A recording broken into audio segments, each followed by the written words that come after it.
Check out this person, Brother Sanchez, talking about life as he's looking at it. He's basing it on his experiences in life, like we all do. And I found a lot of things that he was saying to be profound, and I wanted to share them with you. So if you'd like to jump in, relax yourself, because this is going to wake you up. This is Brother Sanchez on Clubhouse Live. And I think you can find him on YouTube. He has a YouTube channel. He's posting all the time because he gets these downloads and he gets these inspirations that he shares in public. And a lot of people are doing that because it's 2024. It's a very special year that's going on. The numerology of our life is it right now. And if you don't know anything about the seasons and numbers and the way things are flavored and coming together as a delicious salad of life, listen to Brother Sanchez and his perspective. You say you're only human, you're saying, man, I can't rise above these little limitations of my meat package, my flesh. But it's called mind over matter. You can do it. You can do it. And it feels so good to have control over your body. It felt good when I stopped smoking. When I stopped smoking cigarettes, it felt so good because I used to say, man, I can't do this like I was bound. Like I'm joning, I'm fiending for a cigarette. My body was, but my soul wasn't.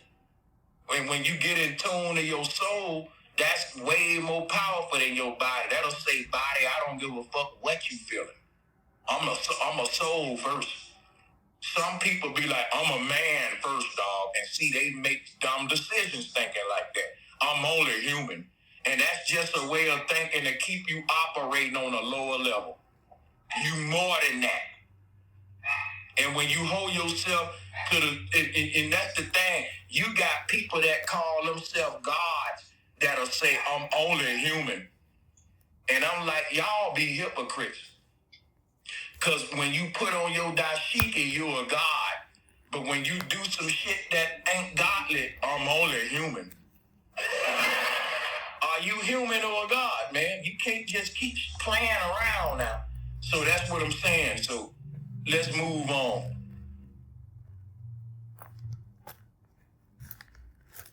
So the Knights of the Round Table ain't nothing but the constellations and the zodiac.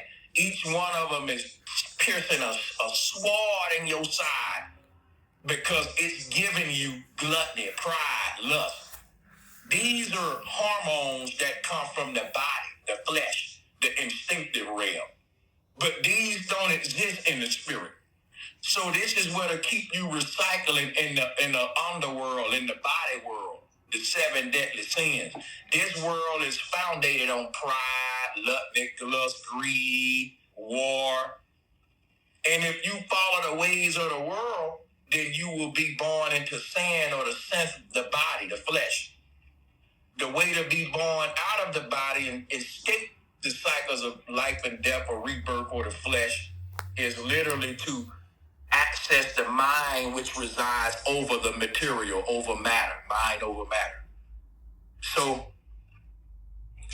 each one of these zodiac is a frequency that's keeping you bound to the simulation.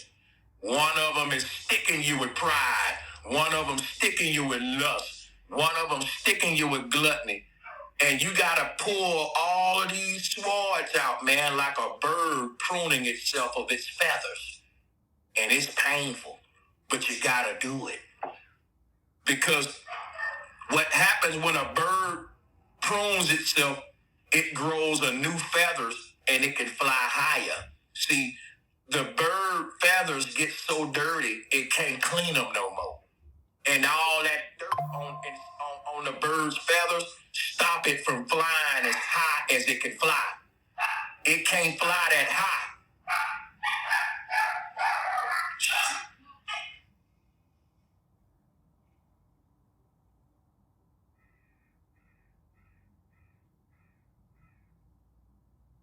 Yo, Bro Sanchez is on no science. Like, y'all, just because Bro Sanchez talking like that, he's not an astrologer, y'all. Like, he's not saying shit. swords represent. Each one of these, like, regions of the sky are different networks of satellite systems that is governing instinctive behavior within the simulation. Things that only relate to the world, like war, hunger, like survival of the fittest type shit. If you don't rise above those, you're going to keep recycling here and telling yourself, shit, I gotta eat, nigga. See, that kind of attitude that say, I'm going to take a, you shut me in, baby? That kind of attitude that say, I'm going to take an action based upon my stomach growling. You feeding the beast, nigga, the body. That's why it's people overseas right now that they eat one time a day. One dude chained himself to a pole, he don't move. They do different rituals to say, fuck my body, my soul is stronger. You may see a weak man on the side of the road, you think he's some kind of poor spiritual guru. And on the flip side, he's a royal god that have conquered his flesh beyond, like, more than the average person could ever think of. The thing is, you are a soul in the body, and the soul will continue to go into the body if you agree by way of desire in your heart to serve these lower frequencies that only exist in the realm of the body. In other words, there are certain things that the soul can only experience in a body, like war, pride, different things like that, the deadly sins that keeps you dying or mortal, a mortal being subject to death. So when our soul won't experience these lower frequencies, which ain't nothing wrong with it having its chance to experience these things, some people just don't get enough of it. They say, I will go again. I want to go again, go again. That's why they call it purgatory. But the root word of purgatory is purge. We're here to purge ourselves of these desires. You can't hide the desire in your heart. And that's what the universe going to respond to. And if it's still some worldly things that you got to do, you will keep coming here till you really exhausted. And we're starting to exhaust it now. People are starting to say, man, this shit seem old, you know. So you'll purge yourself. But the thing, with the swords is like, think of a bird, right, with feathers. And what happens is a bald eagle, right? The reason a bald eagle is bald is because it pulls out all its feathers and it becomes bald. And during that time, it can't fly. But why do the eagle do that? Because the eagle feathers collect so much dirt and dust over so many years that the eagle finds itself flying lower and lower. The more dust and dirt that its feathers collect, the lower it flies because it got more weight on it. So when the eagles start flying on the same level as pigeons, and little smaller birds, it say, okay, I got to prune myself. My wings are so dirty, I can't fly high like an eagle. So the eagle becomes a bald eagle, and it takes all its feathers off, and it regrows them, and then it can fly high again.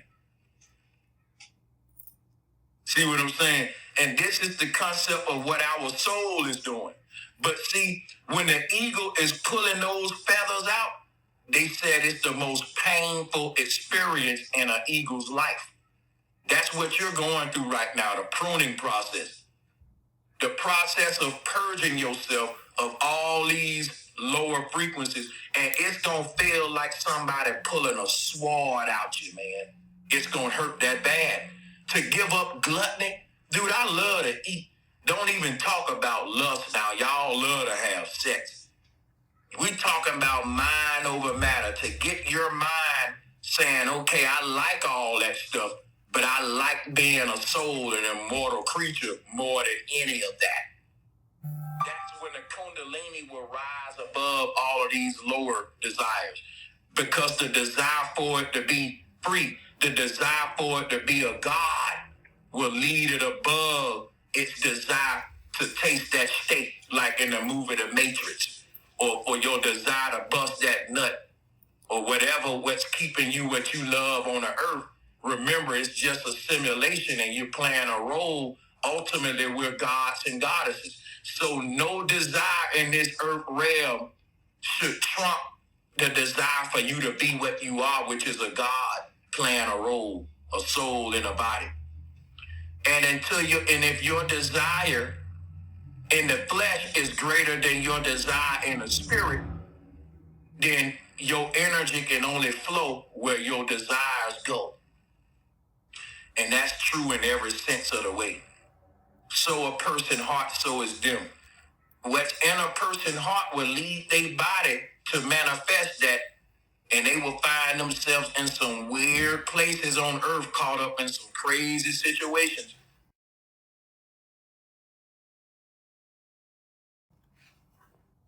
We're listening to Brother Sanchez, and he is breaking down the science of life as he knows it. And we were sharing this on Clubhouse. And as I'm getting ready for my real birthday part, I'm glad that you're here. So let's get back to what Brother Sanchez was saying.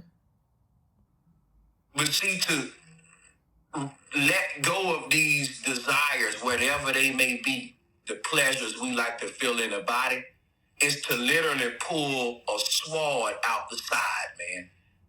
I'm serious, it ain't easy to prune yourself as an eagle, but man, it's worth it. If you can go through the pain, when you grow them feathers back, you're gonna be able to reach the heavens. Do it the hard way, prune thyself. Don't do it the easy way and upload your motherfucking self. We fly high through the pruning process, not through the damn cheating. You know, that's like an eagle saying, I'm gonna make me some robotic wings so I can fly high. That's just more weight you putting on, dumbass. But, so that's the difference between carrying gallons of fuel in a jumbo jet versus in an ancient day, you had free energy blimp-based devices that sort of floated like a kite. They call them airships. And the technology involved in those make your modern airplanes look primitive. See, I'm going to do another stream about the Wright brothers so you can see the aviational deception and how that took place and how we went from airships to airplanes. I'm going to do another stream on that. But just to wrap this up, right? The Knights of the Round Table and the Hiram Abiff ritual is the same concept, and it represents how we are being controlled by the solar system. And how you free yourself from that is to be in tune with the will of your own soul inside of you. The core energy within the self. Let that guide you. And nothing else outside of you. So that's all that is. It's very simple. This was what our old spiritual system was based upon. The kingdom of heaven being within and channeling the chi energy. All of these folks today that's talking about zodiac and astrology and shit, that's real. Astrology is real, but it ain't for us though. It's for mankind. That shit never governed us. It only governed us now because we're under their spell. And it's the blind leading the blind. They follow the solar system, and you follow them. Look here, man. Let's go back to the Bible. In the Bible, it said, our wisdom comes from God alone. Meaning God is the inner self. And people talking about they getting wisdom by the star alignments. That ain't wisdom. That's just repetition. That's just you looking at the fucking the wheel of the simulation saying, oh, this don't happen. The wisdom is beyond this game. The true wisdom comes from God from within. And that all that is out there is people telling you about the simulation and this president ran because this star was aligned. The reason Kanye West lost his Adidas deal is because Mercury was over here and Venus was over there. That's what you call divination. Now that's true. The stars do affect us, but not all of us. The people that detach from the matrix, astrology don't apply to them. Astrology apply to everybody that's following the stars, the celebrities, the idolatry, and everybody who's part of the hive mind. That is being governed by the zodiac wheel, like I just explained, because the AI is simulating their series of actions and emotions. When you see these big celebrities doing stuff, it's as above, so below. And that's how these astrologers come and say, look, this has happened before. They can show you back in the past where these same alignments took place and the same events took place. You know why? Because those are like puppet strings for the AI. People can tell you what the rich people are going to do on this earth by watching the stars. You know why? Because these rich families ain't human. The actions that they're carrying out are programmed from these satellites in the sky. And that's what's telling them what to do. That's what's giving them, they're simulating free will, which is, I want to make this action. I want to make this action. None of these royal families making an action out of free will. They all are connected to the board, to the demigod Yahweh. And he's manifesting his will through all the world leaders. This been going on for centuries. It's been going on so long that people can look at the sky and look at what's happening on Earth and predict the shit. This shit been going on so long that people can say, okay, the stars align this way, where the powers that be about to do this. That lets you know that the people in power are not running their own free will. They are a hive mind. And what's controlling their behavior is the zodiac. That is an ancient system that was put there to control the non-player characters that are in this simulation. It wasn't put there for us, y'all. That's why whenever you hear these astrologers going in, like I said, they never tell you that these alignments are doing nothing to the crackhead in the alley. It's always some big celebrity, some big tech guru, some big law pad. It's something happening from the powers that be whenever they doing their astrology. They never say, hey man, two crackheads fighting in the alley. Oh, that's because Venus and Mercury just bumped into each other.